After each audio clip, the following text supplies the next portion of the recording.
Hi guys, ನೀವು ಇನ್ಸ್ಟಾಗ್ರಾಮಲ್ಲಿ ಏನಾರ ಬ್ಲಾಗ್ ಮಾಡ್ತಿದ್ದೀರಾ, ಅದಕ್ಕೆ ಮಧ್ಯದಲ್ಲಿ ಕಾಮಿಡಿ ವೀಡಿಯೋಗಳ ಜಾಯಿನ್ ಮಾಡ್ಕೋಬೇಕಾ ಗೈಸ್? ಯಾವ ಥರ ಮಾಡೋದು ಅಂತ ಹೇಳ್ಕೊಡ್ತೀನಿ ಬನ್ನಿ ಗೈಸ್. ಈಸಿ ಆ್ಯಪಲ್ಲಿ ಯಾವ ಥರ ಅದು ಮಧ್ಯದಲ್ಲಿ ಅದೆಲ್ಲಿ ಡೌನ್ಲೋಡ್ ಮಾಡ್ಕೊಳ್ಳೋದು, ಆ ಕನ್ನಡ ಕಾಮಿಡಿಗಳು ಎಲ್ಲಿ ಸಿಗ್ತವೆ, ಅವೆಲ್ಲ ಫುಲ್ ಡೀಟೇಲ್ಸಾಗಿ ಹೇಳ್ಕೊಡ್ತೀನಿ ಬನ್ನಿ ಗೈಸ್. ಒಂದು ಫೋನ್ ತಗೊಳ್ಳಿ ಗೈಸ್, ಪ್ಲೇಸ್ಟೋರ್ಗೆ ಹೋಗ್ಬಿಟ್ಟು ಕನ್ನಡ ಮೀಮ್ಸ್ ಅಂತ ಸರ್ಚ್ ಮಾಡಿ ಗೈಸ್.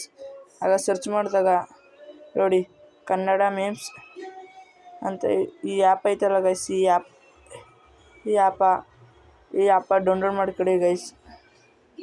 ಹಾಯ್ ಗೈಸ್, ನಾನು ನಾಳೆ ಡೌನ್ಲೋಡ್ ಮಾಡ್ಕೊಂಡಿದ್ದೀನಿ. ಈ ಆ್ಯಪ ಡೌನ್ಲೋಡ್ ಮಾಡ್ಕೊಂಡು ಹೋಗಿ ಗೈಸ್.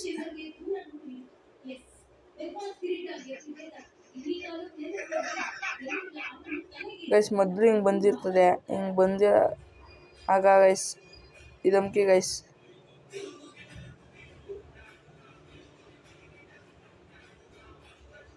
ನೋಡಿ ಗೈಸ್, ಕಾಮಿಡಿದು ಗೈಸ್. ನೋಡಿ ಹಿಂಗೆ ಮೇಕ್ ಎತ್ಕೊಂಡ್ರೆ ಬರ್ತದೆ, ಇಲ್ಲಿ ಡೌನ್ಲೋಡ್ ಆಪ್ಷನ್ ಇರ್ತದೆ, ಡೌನ್ಲೋಡ್ ಮಾಡ್ಕೊಡಿ ಗೈಸ್. ಈ ವಿಡಿಯೋ ಇಷ್ಟ ಆದರೆ ಲೈಕ್ ಮಾಡಿ, ಶೇರ್ ಮಾಡಿ ಅಂತ ಕೇಳ್ಕೊತಾ ಬಾಯ್ ಗೈಸ್.